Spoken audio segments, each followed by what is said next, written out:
tal? Buenas tardes.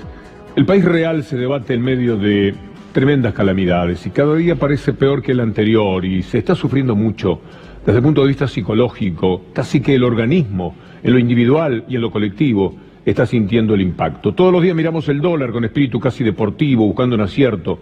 Subirá, irá a 42, bajará a 38, a 39, ya es lo mismo.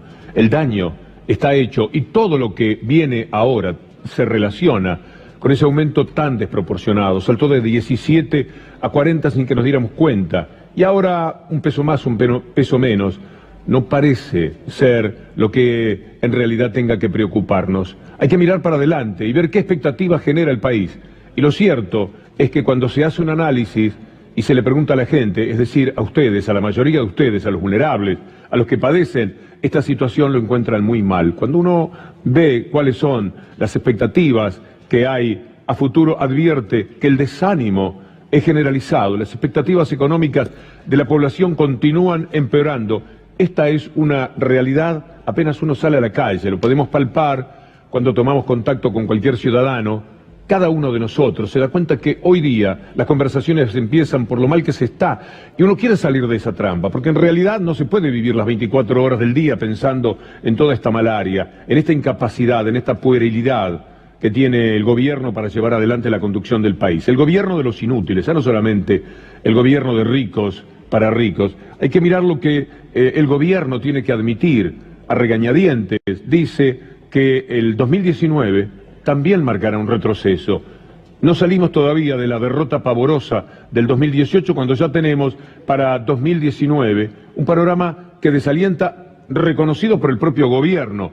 Admite que por la corrida el Producto Bruto Interno volverá a retroceder en el 2019. Si además de retroceder pensamos en que el reparto es cada vez más inequitativo, que los que tienen mucho cada día poseen más y los que tienen poco cada día están más angustiados por su situación, por cierto que buscarle la vuelta en este entuerto no es nada fácil, mucho menos cuando nos abruman con lo que después vamos a tratar respecto a la justicia. Pero echemos un vistazo a algunas de las cosas que están sucediendo en la Argentina. Por ejemplo, la provincia de Santa Fe, cómo le están pegando a la provincia de Santa Fe. Toda industria, toda promesa de trabajo y realidad de trabajo durante mucho tiempo. Abrieron las importaciones y todos los días tenemos diversas, no solamente una mala noticia de Santa Fe. Deja de producir una fábrica de carrocerías en la provincia. Imaginen ustedes lo que esto significa, es de las industrias más importantes, es la que genera trabajo y posibilidades para otras industrias. Las automotrices están prolongando las suspensiones por las caídas de venta, tanto aquí y además el freno que se impone en Brasil.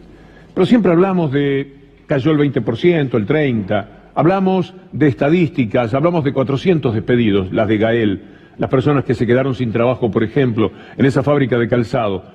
Si se abren las importaciones de la forma criminal desde el punto de vista económico que se lo ha hecho, naturalmente que las cosas tienen que ser como son. No podía haber otro camino. Gael le ha quitado el trabajo a 400 y pico de personas en los últimos tiempos. Pero no hablemos de 400.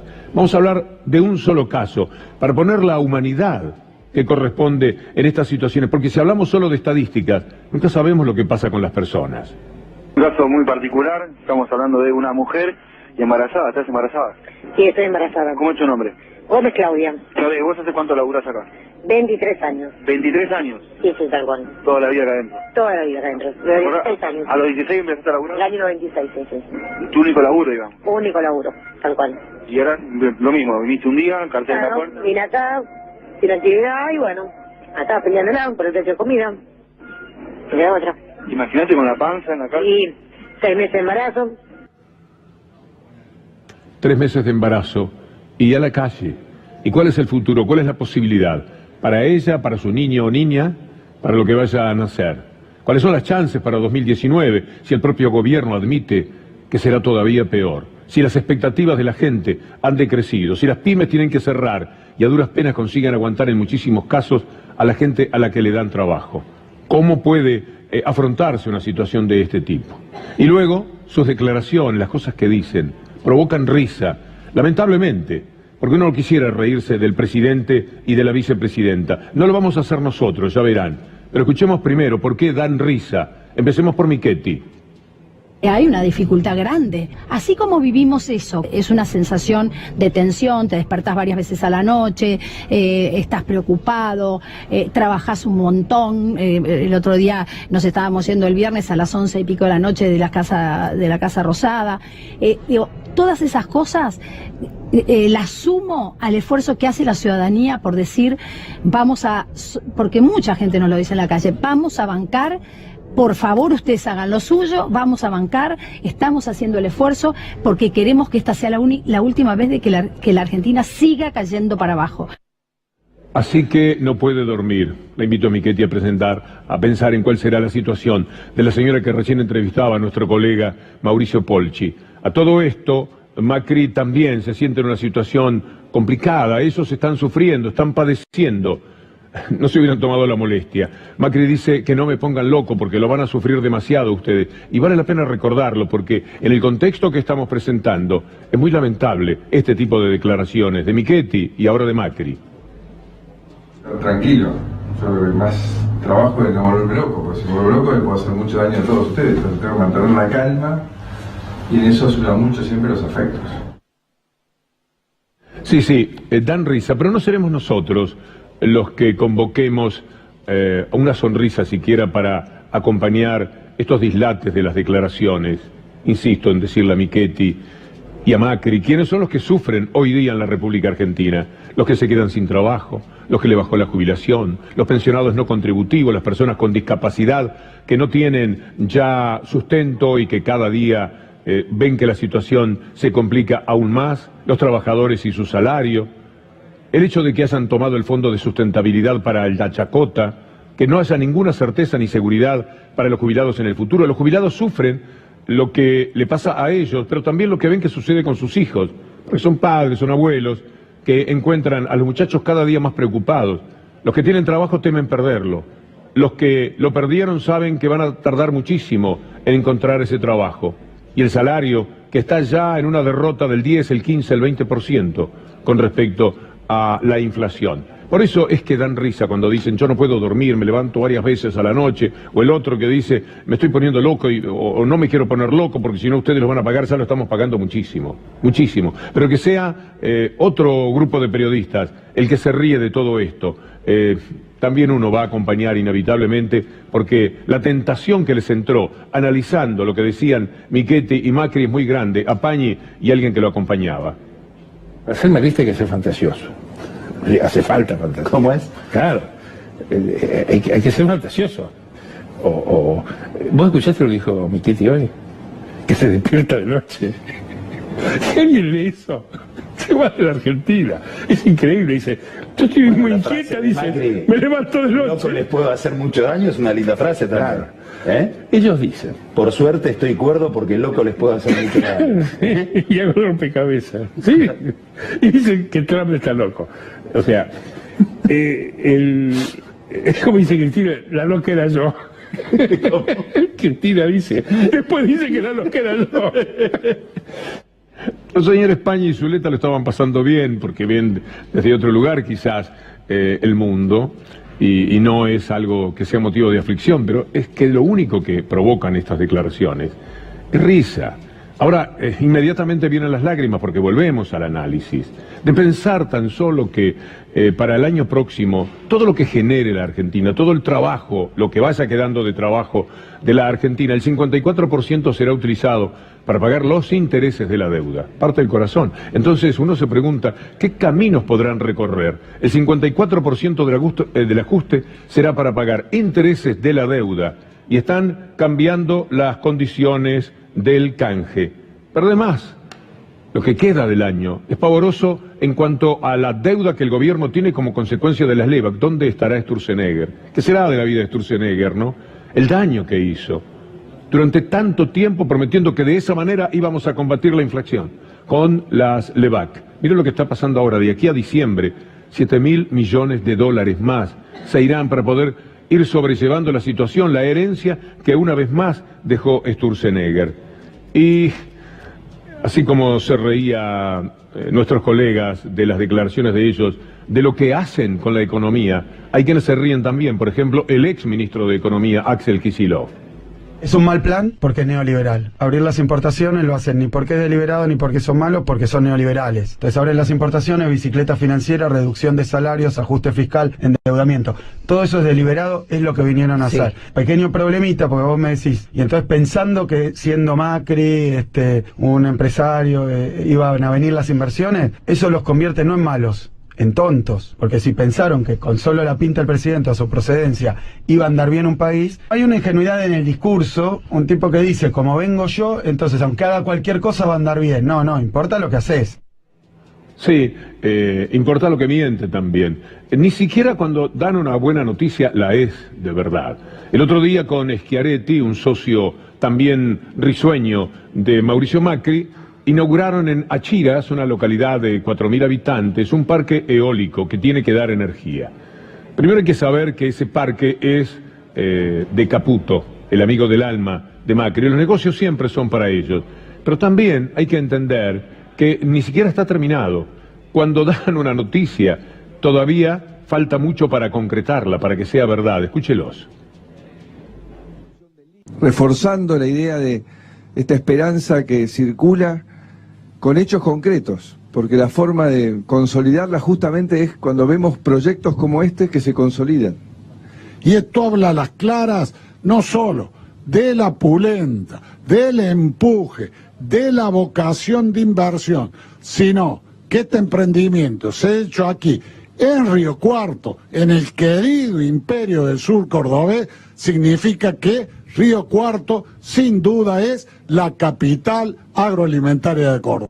No quiero ni pensar en la carcajada que le va a provocar, por ejemplo, a los colegas que recién se reían de todo este dislate, cuando sepan que todavía faltan meses para que esto se ponga en marcha, si es que lo consiguen finalmente. Lo cuenta Jorge Otamendi, el intendente de Achiras. No está terminada la obra. Es mentira una vez más.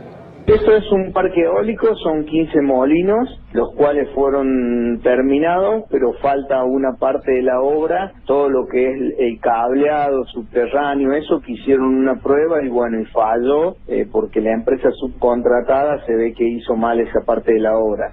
Por eso no se ha inaugurado todavía el parque. La gente de dueña es Central Puerto, son 28 socios. Y Nicolás Caputo es quien ganó la licitación. Es el que ganó la licitación de este parque. Una gran satisfacción para mí no haber estado en un momento donde le venden a la gente algo que no está en funcionamiento. Para mí, uno de los peores presidentes va a ser de la historia argentina. Le venden tantas mentiras a la gente, le podríamos decir al señor intendente de Achiras, el conglomerado de medios, gobierno y poder judicial, en una agresión atroz a la democracia, llevándosela por delante. No paran con sus mentiras. El domingo, ustedes vieron aquel titular que les presentamos del diario La Nación, en el día de ayer. López declaró que los dólares del convento eran de Cristina. Ni hablemos de López, pero hablemos sí del juez y del fiscal, porque López no dijo exactamente eso. Anoche lo mostraba Gustavo Silvestre. La realidad es que López dice que creía, que pensaba que era un dinero de Cristina. Es obvio que creí que el dinero era de Cristina y habla de quien estaba enviando el dinero. O sea que es una mentira. Esto de los arrepentidos es una de las mayores vergüenzas en la ejecución argentina fundamentalmente, que se conozca en la historia jurídica, tanto del mundo en la actualidad como mirándolo hacia atrás. Y a esto se refirió hoy en el Destape Radio el doctor Zaffaroni.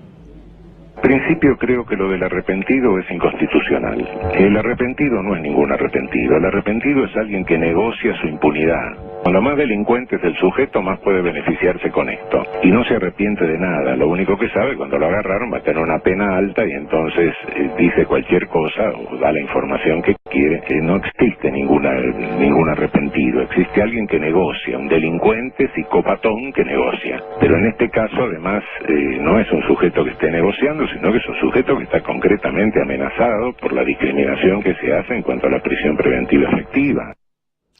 Con todo esto, lo que se pretende fundamentalmente es tapar la realidad. Cuando pueden contar una buena noticia es una mentira. Lo que decían desde Achiras, en la provincia de Córdoba. Tienen que admitir que el país económicamente se viene abajo, tanto que el 2019 será peor que el 2018. Cierran las carrocerías de Santa Fe, cierran las fábricas de calzado en Avellaneda, y así estamos. Todos los días nosotros podríamos hacer un recorrido muy ambicioso en cuanto a la posibilidad informativa de todo lo que está sucediendo en estos momentos en la Argentina. Pero volviendo a toda esta historia, hay que señalar que Cristina Fernández de Kirchner, a la que ahora le adjudica López, el gran testigo, en este caso, que el dinero era de ella, había pedido, le había reclamado a la justicia que investigaran, que por favor tenían todos los elementos para investigar de dónde procedía el dinero de López, y lo retiró de Finansur. Si un fajo enorme de dinero, como contaba anoche en el programa de Gustavo Silvestre, el fiscal Delgado, se sabe que venía de los Estados Unidos, aunque ellos ya no tienen la causa, pero claramente lo estaban señalando. Se podía investigar. Esto es lo que decía Cristina Fernández de Kirchner, que ahora tiene que hacerse cargo del dinero de López, según lo que dice el diario La Nación y lo que escribe el incalificable Bonadío. Y la verdad que hasta el día de hoy quisiera saber, porque siempre con un corrupto hay un corruptor, siempre quisiera saber cuándo, quién le entregó ese dinero. Porque, te digo sinceramente, Luis, me cuesta creer que todavía, frente a fajos de dineros termosellados, numerados, que se pueden identificar, todavía la justicia no haya podido determinar quién se los dio y cuándo se los dio. Es imprescindible encontrar el hilo de quién y cuándo le dieron ese dinero y quién se lo dio. Y cuando volvemos a López nos encontramos con que Stornelli, en un raíz mediático que se explica solamente porque están muy flojos de papeles, entonces necesitan de lo mediático, necesitan ir a los canales de televisión, por supuesto los afines, los protectores, para explicarle a la gente qué es lo que están haciendo, porque no lo pueden hacer con el fallo. El fallo no se entiende, el fallo es antijurídico, es una vergüenza, es un atropello, es un vandalismo. No es un fallo jurídico, y cualquiera lo puede entender. El alumno de primer año, en Introducción al Derecho, ya puede advertirse que esto es un dislate. Entonces andan por los medios de comunicación y allí se pisan ellos mismos cuando Stornelli señala que no todo lo que dijo López finalmente lo escribieron en el expediente. ¿Lo puede creer? Bueno, mejor verlo. Él contó algunas cosas que no quiso que pongamos en el acta.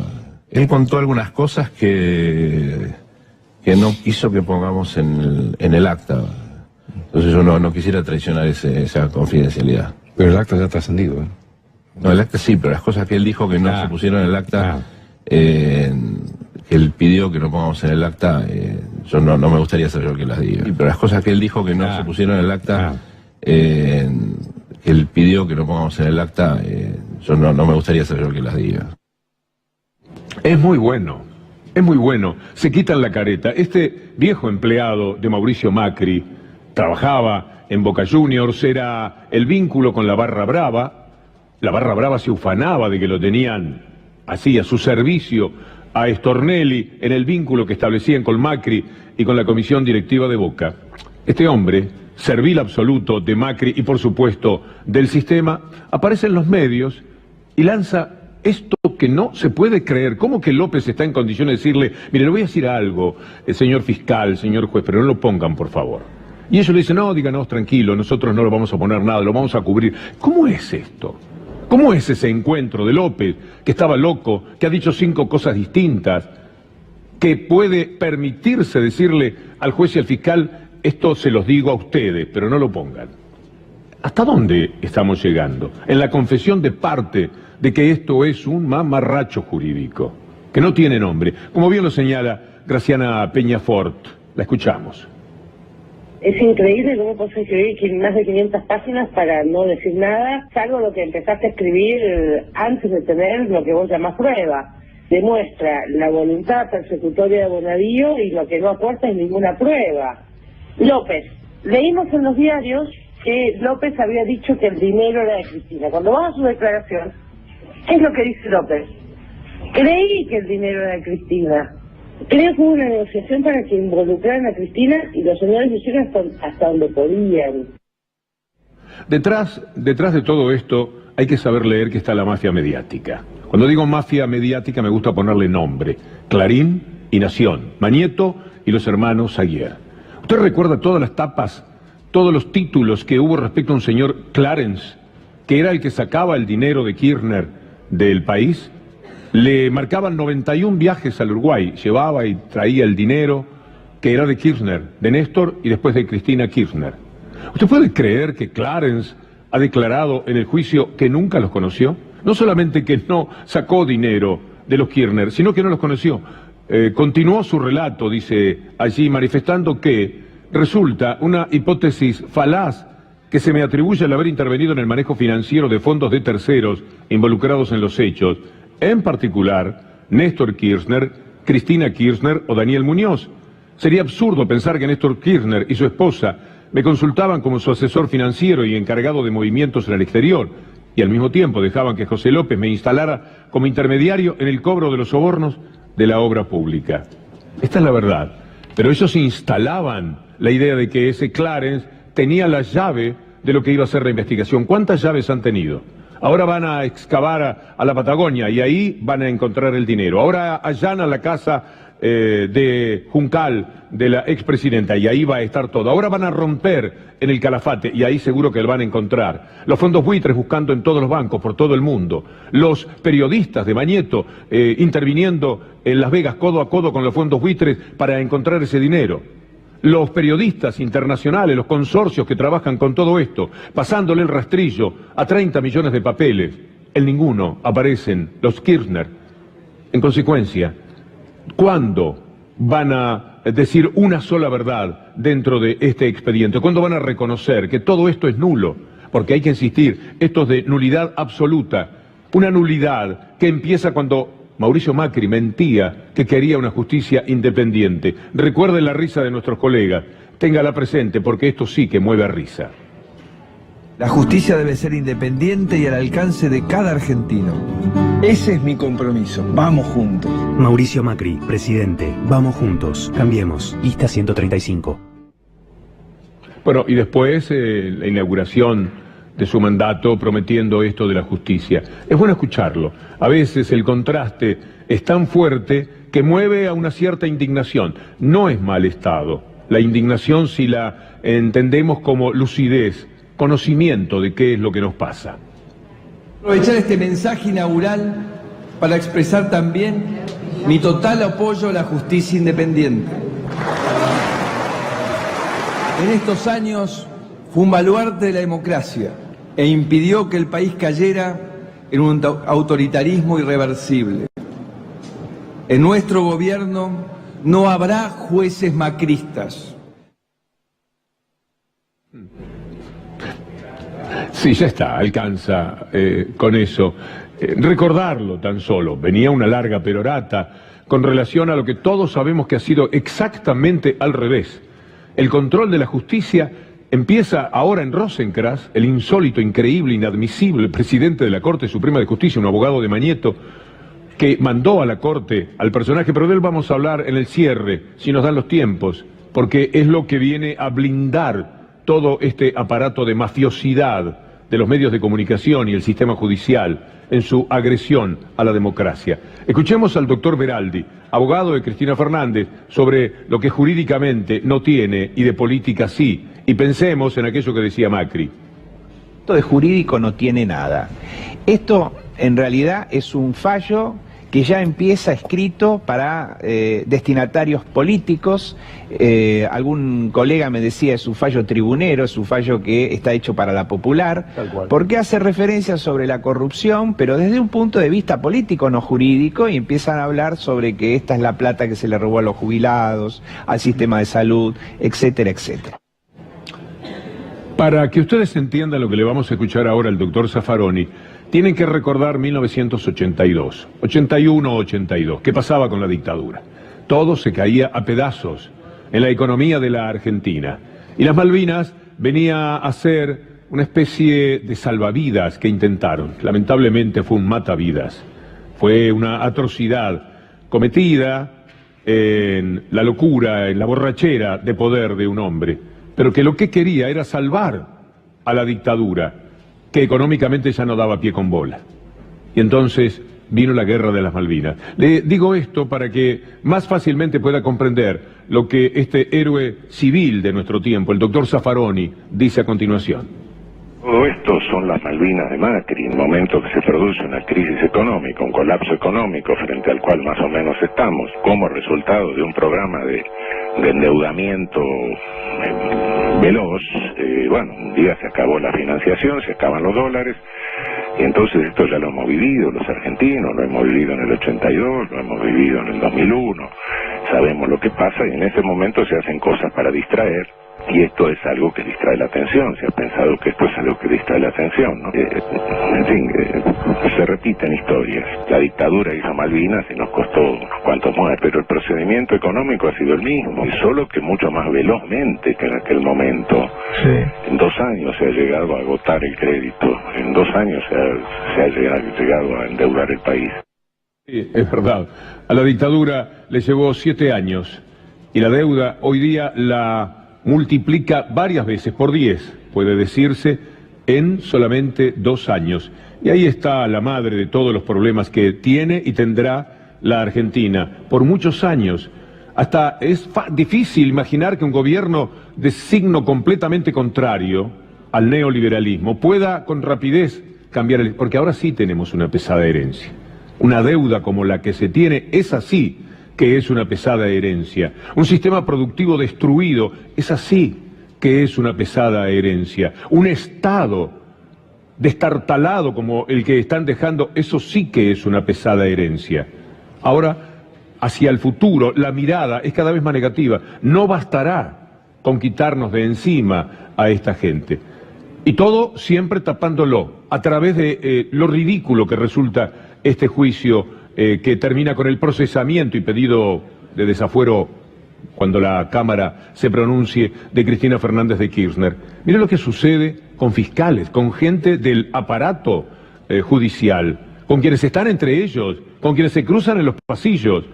2 fiscales, Delgado y Rodríguez, tuvieron que investigar porque así les indicaron algo que venía de Brasil, el tema Odebrecht, Meireles, Arribas y toda la historia. Arribas, que era socio de Macri en todos los desfalcos cometidos en Boca Juniors, y que ahora se permite él tener al trote a los fiscales que tan solo le preguntaron a un testigo qué era lo que tenía para decir por mandato de un juez. Bueno, a esos fiscales Bonadío les inventó una causa. Usted dirá, ¿pero cómo le va a inventar una causa a fiscales? Sí, es exactamente lo que hizo, lo que contó anoche Federico Delgado en el programa de Gustavo Silvestre, y vale verlo, vale la pena, porque es una demostración fehaciente, definitiva, de qué es lo que está ocurriendo hoy día con la justicia en la Argentina.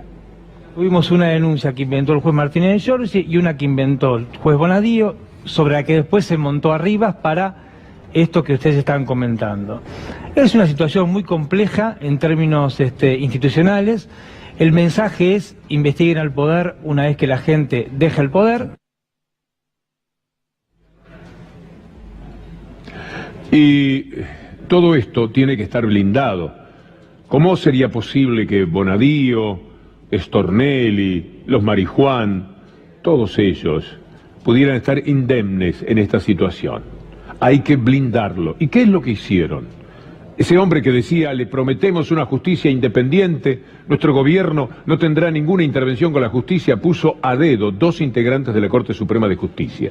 Como eso no prosperó de inmediato, después extorsionó a los pobres gobernadores, pobres en lo ético, para que sus senadores votaran la presencia de Rosenkrantz como presidente de la Corte Suprema de Justicia.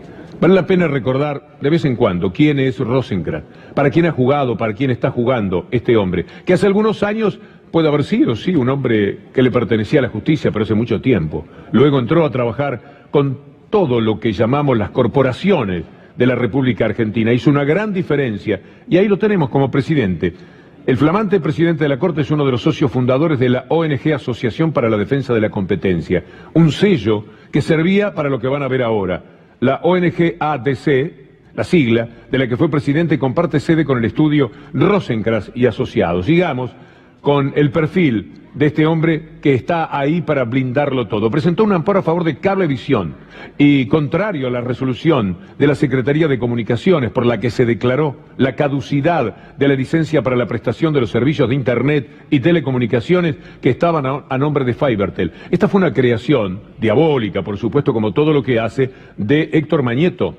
Este hombre venía con una ONG cualquiera. Usted funda una ONG y eso le permite ir a discutir en términos de defensa de la competencia, para favorecerlos siempre a ellos. La firma fue absorbida por Cablevisión sin haberse liquidado, aquella vieja lucha que llevaba a cabo Gil Carbó. No puede acreditar sino la actuación judicial en defensa de sus propios clientes. Todo lo ha hecho para esos clientes. En los registros de la Cámara Nacional de Apelaciones en lo Comercial no figura ninguna acción promovida en defensa de consumidores o de la competencia en general. La ONG de Rosenkrantz. ¿Y qué más? Se registraron solo 2 acciones promovidas por este personaje que preside la Corte Suprema. El amparo ya mencionado en beneficio de Fibertel y una causa que pretendió cuestionar la supuesta concentración económica resultante de la fusión Telefónica Telecom. ¿Qué es lo que se puede esperar de él? Una justicia que siga promoviendo juicios como este que nos avergüenzan, pero que además nos provocan muchísimo miedo como ciudadanos. Que sigan manteniendo presos políticos, por más que la valiente Milagro Sala ahora esté pensándose incluso como candidata a gobernadora en la provincia que más la ha denostado y más la ha atacado y estigmatizado, su propia provincia de Jujuy. Y todos los que son hoy día prisioneros políticos del gobierno, incluidos los 2 hombres que tienen que ver con el manejo de C5N, ellos saben perfectamente por qué lo hacen, porque cada día C5N es para ellos un enorme dolor de cabeza. Aquí están Fabián de Sousa y Cristóbal López, 2 presos políticos de Mauricio Macri y de Héctor Mañeto, que no pueden trabajar por un juicio por el cual quizás si fueran culpables, lo cual estará en discusión, tampoco irían a la cárcel, pero por ahora y por las dudas y para asegurarse el predominio de los medios, los tienen presos. Por eso es que decimos, por todo esto que acabamos de decirles, que en la Argentina de hoy, ni justicia. Gracias y hasta mañana.